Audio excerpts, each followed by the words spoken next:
last mama cat would not let me sew. But I got through it. It is done.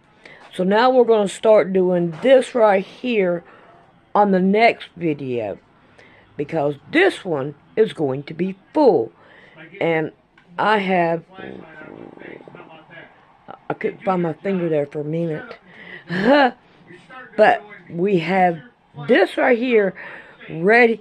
We're about done. I just have to go around the outside again and put a signature patch on it. We are about done. Hooray!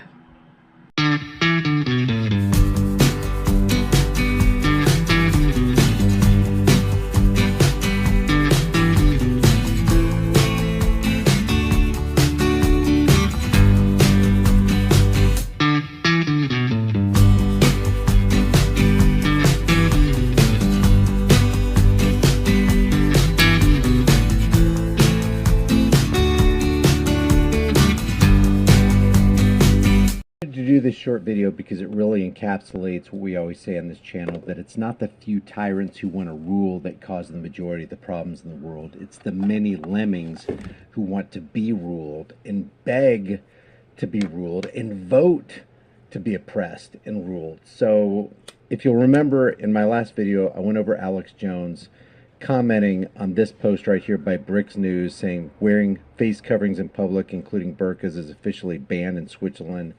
And Alex Jones responded and reposted saying, good, now spread this kind of banning policy across the West. Well, I wanted to show you that there are a lot of people who think along the lines of the tyrannically minded. They applaud oppression. They want governments to control and rule us, even though they don't want to be ruled unless they're crazy. You got to be insane, or you got to be a liar to tell another human being, yeah, I don't mind somebody controlling me against my will. I don't mind somebody making a policy against me against my consent. You're a liar or you're insane, because no human being wants to be controlled by another human being. You don't want your will, you don't want your consent to be violated. In sexual relationships, that violation of that consent is called rape. In life situations, that violation of consent or steamrolling over the will of another is called murder. And in material cases, when you take something from somebody that they don't want that thing taken from them, it's called theft. We know that violating the will of another is a criminal activity. Now, governments make it a legalized criminal activity. They legalize the theft, they legalize the murder, and they use euphemistic phrases like war or taxation. They legalize all of these immoral practices, but legality does not equal morality, just like illegality does not necessarily mean immorality. But Wayne Cunningham, and I'm not against, or Cunnington, Wayne Cunnington says, in response to this, Switzerland starting the new year off right with common sense policies. Now, it may be common sense to you, but it's tyranny. Common sense tyranny is still tyranny. Tyranny with a smile, a tyrant with a smile, it's still tyranny. Those are still tyrants. It doesn't wipe away the fact that somebody is controlled by another person or group of persons calling themselves government. So are you for that? If you're for banning face masks, which might be religious expression for some, let's say they're doing it of their own free will. They want to wear that burqa. That's what they desire to do. They just want to mind their own business. They want to live their lives and they want to follow their religion. But you say, Wayne, you say, no, they're starting off the year right by telling that person you can't do what you want to do. You can't mind your own business wearing a face mask. We're going to meddle in your affairs. And according to this article right here, just reference my last video, Switzerland, if you violate this ban, if you violate this now national ordinance as of January 1st, 2025, you are going to be assessed a $1,144 fine if you wear a face mask out in public, including a burqa. But Wayne is perfectly fine with this. He says that starting off in this vein of tyranny is starting off right, and these are common sense policies. So I just said, if you applaud a government ban on others, don't be surprised when a ban is placed on you. Don't cry about it. Don't moan. Don't groan about it. That's your will. Your rights, your freedoms were curtailed. They were infringed upon. They were steamrolled over.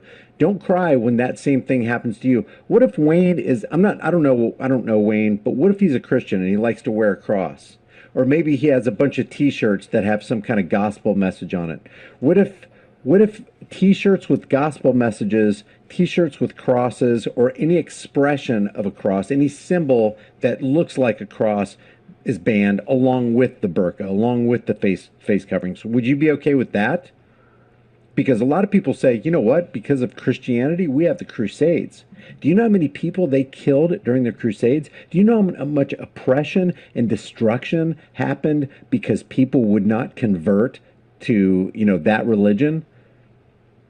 Are you okay with the banning of a cross? Just like you're okay with the banning of a burqa or a face covering? Come on, just be honest. I just said banning is tyranny because it criminalizes people who aren't harming others. And you have to understand what the nature of a ban is. A ban is saying you can't do something. You human being, you man or woman of the land.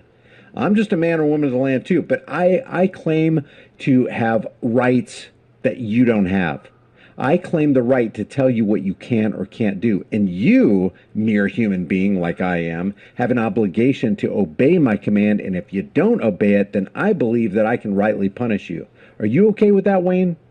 Are you okay with that? Is anybody okay with that? Because apparently when Wayne wrote this right here, Switzerland starting the new year off right with common sense policies, talking about this tyrannical ban, he's got 47,000 views, 1.9, almost 2,000 likes, and some comments to boot. So I said banning is tyranny because it criminalizes people who aren't harming others. If you haven't harmed somebody else, if you haven't threatened them, if you haven't stolen their property, if you haven't damaged their property and not paid for it, then why should people care what you do? You're just minding your own business. They're minding their own business. You have no right to control them against their will. They have no right to control you against your will. He says, banning such a degrading and inhumane practice gives women their freedom back in Switzerland, but also hope for change worldwide. So is that what the government is in the business of?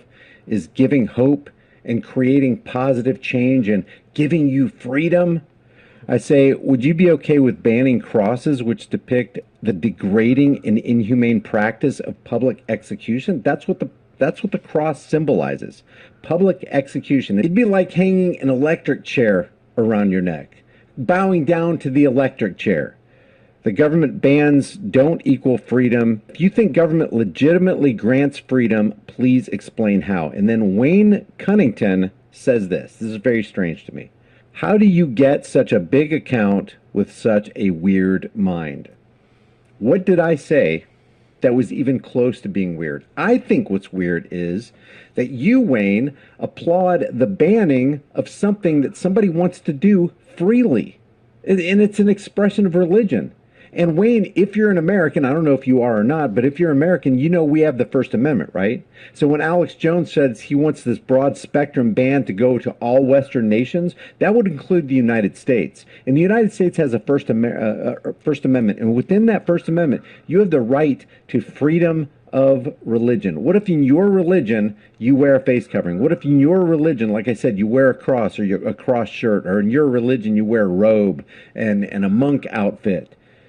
Do you want those to be banned too? I mean, you got to be consistent, because it's weird if you're not consistent. If you want to ban on that religious group, but you don't want to ban on this religious group. It's kind of strange, Wayne.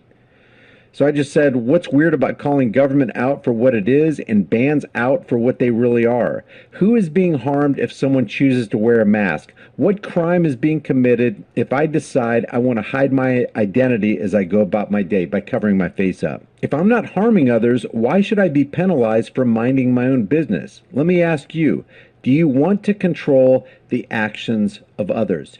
Do you vote for others to control the actions of others. Because if you do, that's not only weird, that's tyrannical, it's oppressive, and it's criminal. Leave your thoughts about this for the world and the global thought, please, in the comment section below. What do you think about what Wayne? Hi, everybody. Welcome to the Kate Daly Show.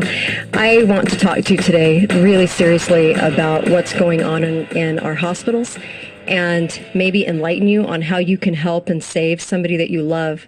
I just went through myself a pretty harrowing experience with my husband who had pneumonia, straight up old pneumonia. Can you imagine? And they turned it into COVID pneumonia. And so I want to tell you a little bit about our experience, and maybe it'll give you some insight on how to help somebody you love, or if you know somebody in the same situation, because I have a feeling we're going to have some people in the same situation. So my husband had pneumonia for about 7 days, and we were trying to get through it. Actually, he was taking ivermectin, but I wish we had upped the dose because it's actually based on weight. And so had we upped the dose a little bit more, I think we would have bypassed maybe even going in from what we hear.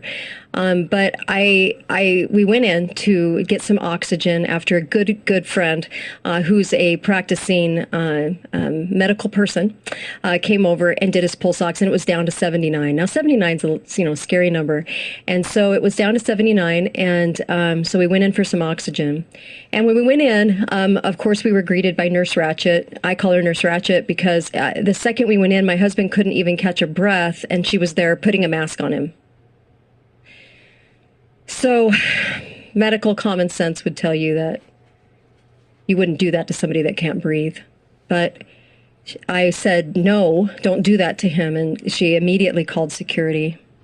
And the security was standing by so that I wouldn't say anything anymore while she did her hardcore work, I guess, getting him in through the door, but and into the hospital. But you couldn't even talk to this person.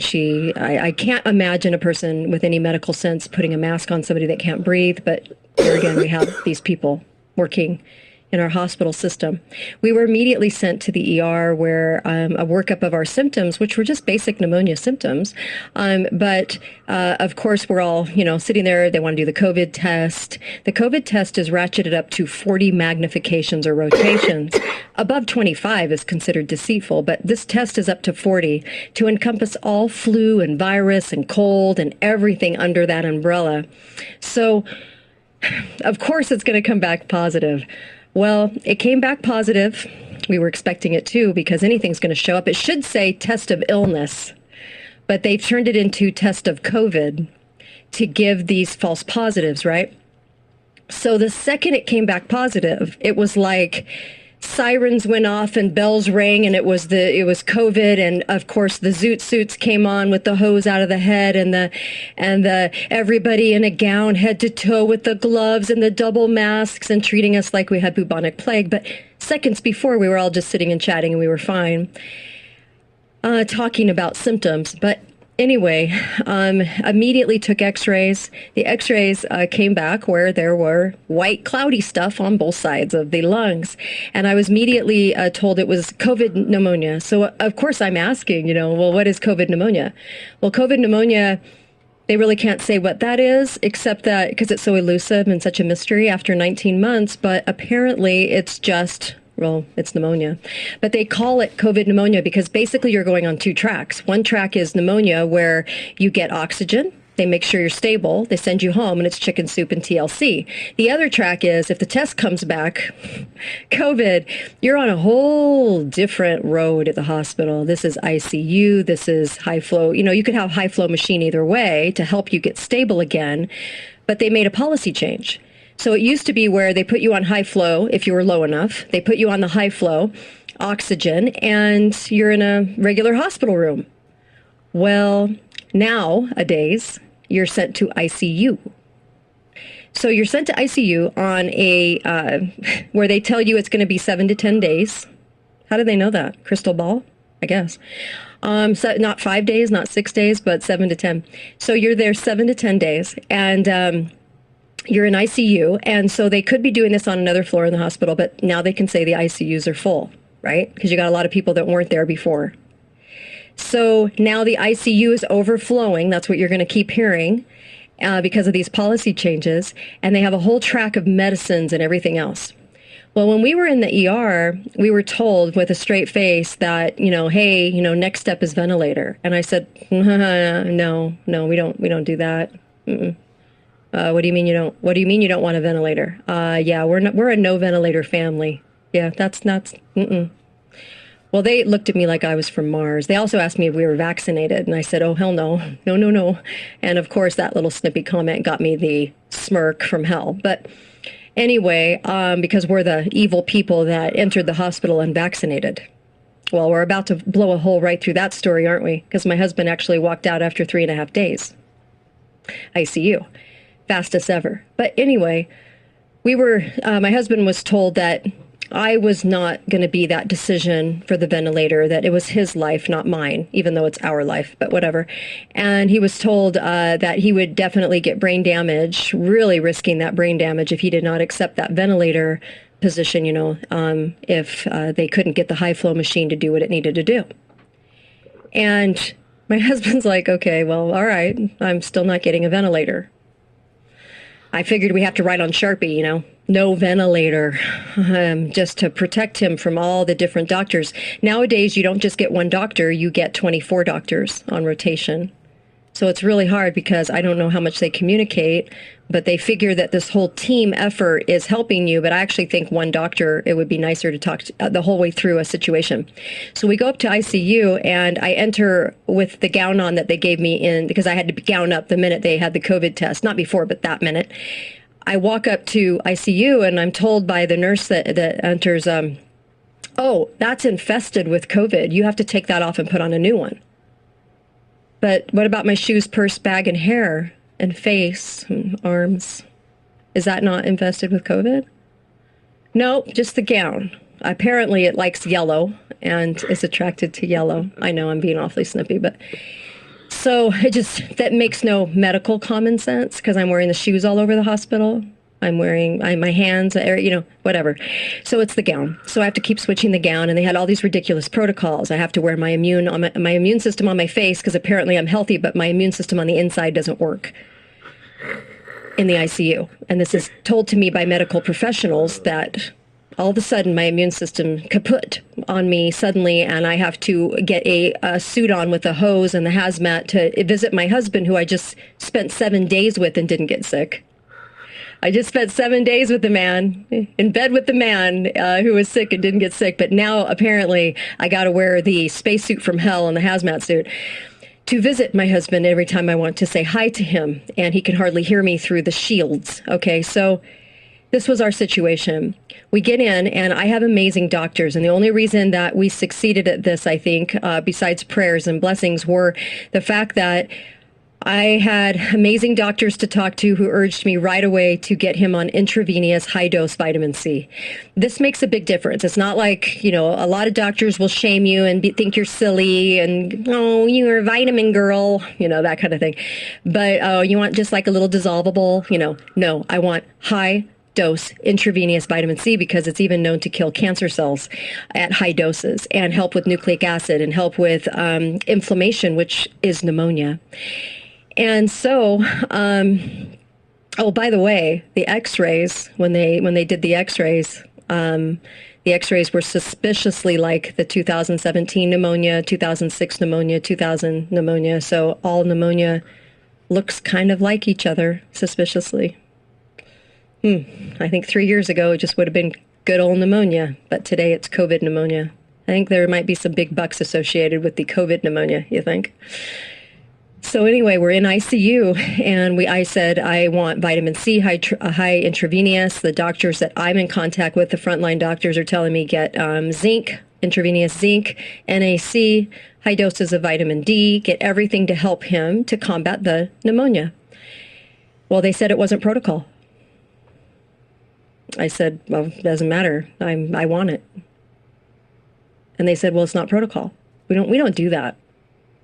You don't give vitamins and nutrition to your ICU patients? Why? And the answer was, we don't do that. Not protocol. See, there's 341 pages sent by the CDC panel to tell the hospitals what to do for their protocol. And here's the bottom line for you. If you like me to get to the end of this before I explain the rest, it's not COVID that's killing people, it's the protocol. It's overtreatment. I wanted to undertreat my husband with nutrients and vitamins to help fight what he had so he could breathe again, instead of overtreating him, over-medicating him, and shoving him on a ventilator too early, because the death rate of a ventilator is up to 75, 80%. Death rate. That's really scary that they were talking ventilator from the minute I got in there. So finally, they told me they were going to do intravenous and then stuck him on 500, right? A dose of 500 is like what you'd give a child. It's like taking one of those little orange dissolvables. So I said no, and we had to stay on it. We had to stay on it, stay on it, stay on it. My daughters were great help. My daughters rocked in this too, and they knew exactly what was going on and what to ask for too, and are very well versed in all this. And honestly, good doctors, and my research for 19 solid months on this really helped him. And that's why I'm passing this along to you. You are the patient, you are the family of the patient, and you can ask for these things, and not only ask, but demand. We also asked for budesonide. Now, they came back with, we don't do budesonide. Why not? Budesonide on page 205 of their protocol, this is what it says. NIH recommendation, that's what Fauci's over. I threw up in my mouth when I'm talking about Fauci. The NIH recommendation is there is insufficient evidence for the panel to recommend either for or against the use of inhaled budesonide. Budesonide came out a year ago. Dr. Richard Bartlett talked about it. He's a doctor in Texas, and he got shunned and shamed for mentioning budesonide. Now, budesonide is a steroid to go after the inflammation, whereas they want to put him on a steroid in the ICU that's antiviral. You could say the merits of both, but budesonide was known to help people and was called the silver bullet. And about 2 months ago, it was out in the Lancet, which the doctors are supposed to read, that said that they were switching people in the UK to budesonide because they were getting out of the hospital 3 days faster. So the NIH report says may reduce the need for urgent care or emergency department assessment or hospitalization and reduce time to recovery. Sounds pretty good, right, for budesonide? But, the big but, incomplete data and other limitations. And they terminated the study because there weren't enough people in the study.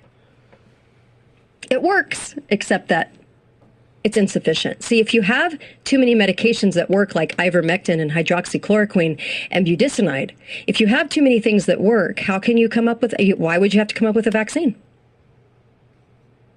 There'd be no need for it. So they take all of these things, and at the end of the report said vitamin C, insufficient data, zinc, insufficient data, all the way to page 290 of the report. Vitamin D, insufficient data. Now, we used NAC2, triple dose of that every day, but we put them on at least 10,000 units of the vitamin C and 10,000 vitamin D, and they said they were out of intravenous zinc, but they also said they don't ever use that, like they don't give that to patients, so how are they out of it? Anyway, good question. So we got all these things going for my husband, and lo and behold, within 35 hours, he was laughing and talking and eating dinner, and he was looking really good. And he still wasn't totally out of the woods because it's pneumonia. But he was laughing and talking and walking to the bathroom and sitting in a chair and watching movies and doing really great. And the doc came in and said, wow, he's better than often than anyone in here. 3.5 days later, which really could have been 3, he was released. He could have been released really after the 3 days, and took him home this morning, and that's 5 days in the hospital total. Here's what I have to tell you, because we had to consistently refuse the ventilator. We had to ask for all of these things to happen. And even when they said it's not in our protocol, we said, we don't care. You're going to do these things for us. And here was another key, too. Or we'll take him home using hospice, because then all the stuff follows with you, the oxygen and the staff coming. And that's the only way to really get him out of the hospital. A lot of people don't know that. So I said, we'll take him out on hospice if you're not going to listen to us, but you're going to listen to us, because I am not going to go to your protocol. Your protocol, I think, is harmful, and I don't like it. I was told by somebody that vitamins don't work. This person has a medical degree. Vitamins don't work, and it probably did nothing. And budesonide doesn't do much because they use it for they use it for COPD. But yeah, why aren't you using it for all these patients in here? Why are you standing there wringing your hands and waiting for the patient to digress and the oxygen get worse, and you're not exactly helping the patient to progress? You're just watching them slide down, and then you're telling everybody that you're doing the best you can and this is the best care to offer them. And then you're slamming them on a ventilator, even young ages, and then you're saying, well, we did everything we could. I guess they died because we did everything we could because of that killer COVID. It's the protocol. It's the protocol. I can't say that enough. After being through this and getting to peer behind the curtain, it's the protocol. The protocol coming down from the CDC. I have to say there is a lot of money to be had to put people on ventilators because you get the extra COVID bucks for doing all these treatments. And ICU runs, what, $20,000 to $32,000 a day? There was no need to be in there. He could have just been on the high flow oxygen in another part of the hospital. There's no reason to overtreat and do all this crazy circus show. There's no reason for any of that. And if I could tell you, what I would do, I would actually go to the Frontline Doctors website and I'd call them and I'd do a televisit and I would get drugs sent to me within 24 hours.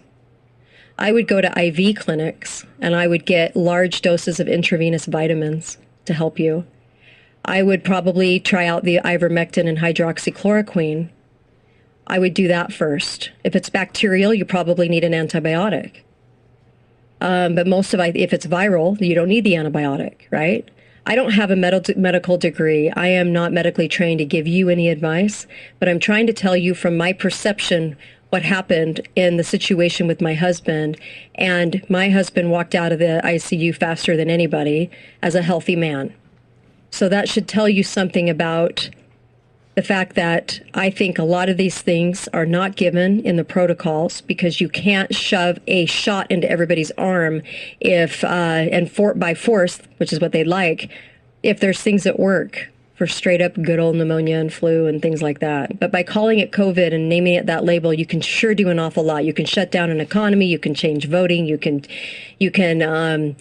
change the world, and you can force out body autonomy and start to have to give people all these things for the greater good. Greater good is an illusion. The greater good is that you're only benefiting those that are calling the shots. When are we going to figure that out? In the vitamin C study that they said was insufficient data, they only gave 2,400 milligrams a day. You have to do over 10,000, if not 20. Do you think you have power? Yes, you do. Yes, you do. Don't forget that. You tell the doctors what you want. You tell them you're going to take that patient out, and you say no ventilator. If I'm the only person was told I'm the only person to refuse a ventilator and ask for all of these things and change their protocol, that scares me. Why aren't more people doing this? I want you to know that this isn't bashing hospital nurses or doctors. I think they're trying to do what they think is right for the patient or the best. They think this is the pinnacle of care. Although what I found out was most doctors don't read studies. They don't know what they're doing when it comes to this. They always say it's elusive and a mystery. It's not after 19 months, I'm sorry. And you have a duty and a responsibility to stand up to this protocol and say it's not working. You have a duty and a responsibility to say, hey, why are we throwing people on ventilators? It doesn't seem like much of a mystery. Why are we doing this? And that's where the responsibility of the nurses and doctors comes in. It's willful ignorance, and you can't stand behind that and then say that and wring your hands and blame COVID and say that you're doing all that you can do. This is a warning. This is a warning to say they're telling you to not add in the things that can help so they can give you a vaccine that you're forced to take. That's not okay. And if we have doctors and nurses standing up to this and saying no, then maybe we have a fight. Maybe we have a fight in this battle. Maybe we can change the course of events. Maybe if you share this enough with people that you know to ask for the things that can actually help a patient, then maybe we'll make some headway here. Please do the things that work. If my leg blows off, then I'll probably have to go to the hospital, right, to get that fixed. But in respiratory, when they create a circus around this and a whole show of we have to do this, and this, do they really have to do this, and this? Please, I'm begging you to share this. Please get this word out that you need to change their protocol, because I think the protocol is killing people. And I think good nurses and doctors, even if they don't realize it, they have to stand up and ask more questions. Doctors don't read studies. They don't read studies. They're not up on the latest because they think they're being given the latest by the hospital administration. And that's a problem. Please share this. Say no to the ventilators. And no wonder we got told, do we have enough ventilators in the country? Because they really wanted to get people on ventilators too fast. And I can't give any medical advice. This is just my situation that happened to me. I take that for what it is. But I certainly know good people to ask, and I did rely on good doctors that get it, that know what's going on for advice, and I took their advice. So no, I don't think all doctors are bad or nurses are bad. I just think that you have the Stasi nurse brigade that's kind of like the soft drink dispensing airline stewardess that got a little power. And the only power is enforcing the drapage of the yellowish fabric and the mask, and they walk around acting like they're the Gestapo for these two items, and these two items are saving humanity. And as silly as that sounds, it's not, but they think it is. And I can get past that because I'm aiding and abetting the neurotic. But when it comes down to the actual care of these patients, we have to change the protocols and call them on it and expose them and shine some light on it. And I hope you all do that. This is the Kate Daly Show, katedalleyradio.com. I have 2 hours of podcast on this that explain it in more detail, and I sure hope you check those out. Thanks, you guys, and good luck with this.